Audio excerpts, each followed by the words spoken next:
મિત્રો, આપણે ગયા એપિસોડમાં અંક જ્યોતિષ વિશે પ્રાઇમરી બેઝ ઉપર તમારી જોડે મેં ચર્ચા કરી, બરાબર છે. હવે આપણે તેમાં પણ ચર્ચા કરી કે અંક જ્યોતિષને કઈ રીતે જોવામાં આવે, આંકડા કઈ રીતે તમને મદદ કરે, શું થાય, આ બધું ઘણી બધી ચર્ચા આગલા એપિસોડમાં કરી.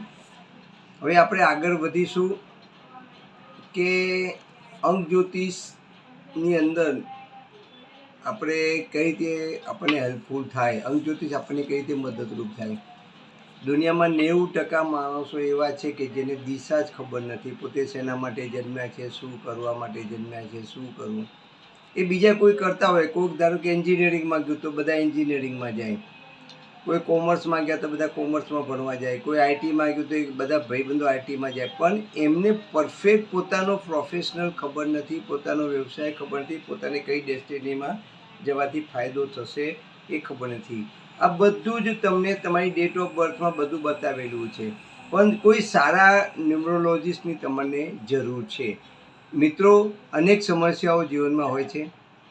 પ્રોફેસર, વ્યાપાર કેવો રહેશે, ભવિષ્ય મારું કેવું રહેશે, ઘર ક્યારે બનશે, જોબ ક્યારે થશે, ક્યારે મળશે, કયા ક્ષેત્રમાં મને જોબ મળે તો લાભ થાય, પ્રમોશન ક્યારે થશે, ધંધો કે જોબ કેવી રહેશે, કેવી મળશે, વિદેશ જવાનો યોગ ક્યારે બનશે, તો વિદેશ જઈશ તો મને લાભ થશે કે નહીં, લગ્ન ક્યારે થશે, લગ્ન જીવન કેવું જશે, સંતાન સુખ કેવું મળશે. આવા અનેક પ્રશ્નોની છણાવટો આપણે આપણા જન્મ તારીખમાં આપેલી ડેટ છે એ દ્વારા વિસ્તારથી આપણે એને સમજવાની ચર્ચા કરીશું અને સમજવાની કોશિશ કરીશું. મિત્રો, હું તમને આ બધું જ એક એક વસ્તુ તમને સમજાવતો જઈશ. તમે મારા એપિસોડને ડે ટુ ડે જોતા રહેજો અને એની અનુભૂતિ કરતા રહેજો, એને સમજવાની કોશિશ કરજો. અહીં જણાવવાનું જરૂરી છે કે પરમાત્માએ આપણને 9 અંક આપ્યા છે, 1 થી 9 અંક કઈ રીતે બન્યા, એનું સંયોજન કઈ રીતે થાય છે, બંને અંક એક અંક જોડે બીજો અંકના સંયોજન કેવી રીતે થાય છે, એના ટોટલ કેવી રીતે થાય છે, તમારી ડેટની અંદરનું આ બધું જ આપણે સમજવું પડશે, બરાબર છે. અંકોના દરેક અંકના છુપાયેલા રાજને આપણે સમજવું પડશે.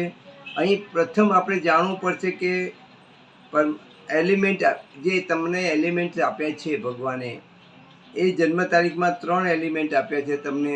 એક તો તમને જન્મ તારીખ આપી છે, મંથ આપ્યો છે અને તમારું વર્ષનું ટોટલ વર્ષ આપ્યું છે કે ભાઈ 1952, 1953, 2005 આવું તમને આપ્યું છે. આ 3 વસ્તુ તમને ભગવાને આપી છે, બરાબર છે.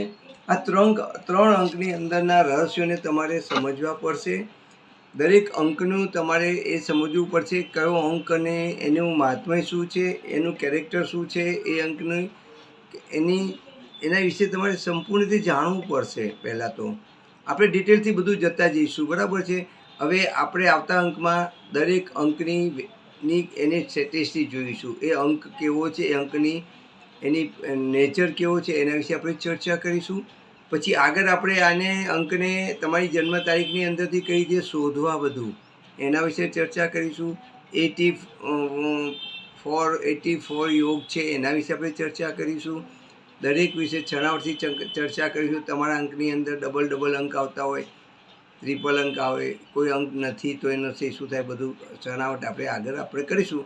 તમે એપિસોડ જોતા રહેજો. મારો એપિસોડ તમને સારો લાગે સબસ્ક્રાઈબ કરજો અને મને પ્રમોટ કરજો અને મને લાઈક કરજો.